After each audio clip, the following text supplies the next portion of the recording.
हर्षित landmark, सपनों का घर जैसा आप चाहते हैं हम बनाते हैं। 1, 2 एवं 3 BHK ready position flats. Call 9827321321। Bharatiya Janata party के राष्ट्रीय महासचिव और मध्य प्रदेश बीजेपी के प्रभारी मुरलीधर राव ब्राह्मणों को लेकर दिए गए बयान के बाद अपनी ही पार्टी नेताओं से घिर गए।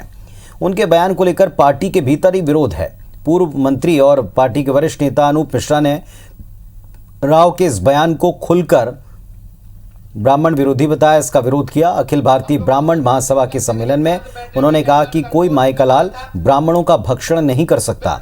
जितने भी आक्रांता आए लेकिन सनातन धर्म को खत्म नहीं कर पाए। कोई ये ना भूले कि हम सुदामा हैं, लेकिन वक्त आने पर परशुराम बनने में देर नहीं लगेगी। राव के खिलाफ बीजेपी में उठ रहे विरोध के स्वर से पार्टी परेशान है। पदाधिकारी सफाई देते फिर रहे हैं, कुछ दबी जुबान में इसे गलत बताते हैं तो कुछ खुलकर इसका विरोध कर रहे हैं। वहीं कांग्रेस ने इसे वर्ग विशेष का अपमान बताकर एक बड़ा सियासी मुद्दा बनाया। मेरे जेब में ब्राह्मण है और मेरे जेब में बनिया है।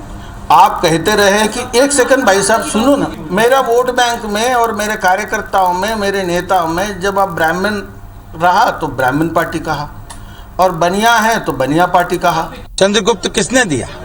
चाणक्य ने। समर्थ रामदास ने शिवाजी दिया। अगर एक से लेकर आखिरी तक नाम निकालेंगे तो आपको लगेगा ब्राह्मण देता है और लेने के लिए हाथ कम पसार पाता है, वो स्वाभिमानी है। तो 8 तारीख को मुरलीधर राव ने भोपाल में ये बयान दिया था प्रेस के सामने और इसके बाद अगले ही दिन इस पर अनूप मिश्रा ने निशाना साधा और अब इस पर कांग्रेस पार्टी हमलावर हो गई है और इससे वर्ग विशेष का, ब्राह्मणों का अपमान बता रही है।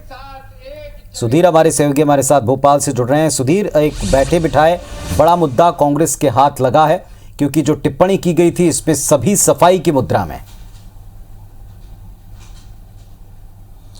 देखिए पुनीत, बिल्कुल, और पूरे प्रदेश भर में चाहे वैश्य समुदाय की बात करें या ब्राह्मण समुदाय की बात करें, पुतले जलाए जा रहे हैं। कांग्रेस ने इसको एक बड़ा मुद्दा बनाया है और मध्य प्रदेश, उत्तर प्रदेश की बात करें, उसके साथ पूरे देश में इस पूरे बयान को बढ़ाने की कोशिश कांग्रेस की है। लिहाजा बीजेपी की मुश्किलें बढ़ना तय है और इस पूरे बयान के बहाने बीजेपी के अंदर भी जो नेताओं के स्वर है वो भी मुखर हो रहे हैं। जो नेता लंबे समय से हसीए पर चल रहे थे, जो इसी वर्ग से आते हैं, चाहे हम अनूप मिश्रा की बात करें या फिर सत्यनारायण सत्तन की बात करें, बीजेपी से 2 बार के विधायक रहे हैं, मध्य प्रदेश खादी ग्रामोद्योग बोर्ड के वो चेयरमैन रहे हैं और मंत्री का दर्जा उनके पास में रहा है।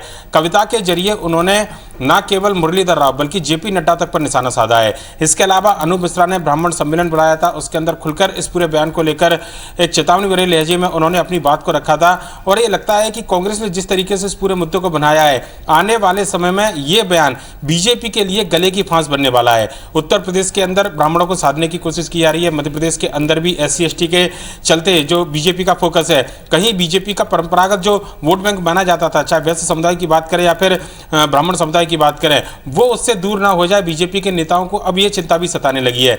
लिहाजा कहना होगा कि इस मुद्दे को कांग्रेस लगातार जिंदा रखना चाहती है और कांग्रेस इस मुद्दे को जिंदा रखेगी तो निश्चित तौर पर बीजेपी की मुश्किलें इस पूरे बयान को लेकर आने वाले समय में बढ़ती हुई नजर आएंगी। पुनीत, चलिए अब देखना होगा कि बीजेपी आगे सफाई की मुद्रा में रहती है या पलटवार करती है। शुक्रिया आपका फिलहाल इस पूरी जानकारी के लिए।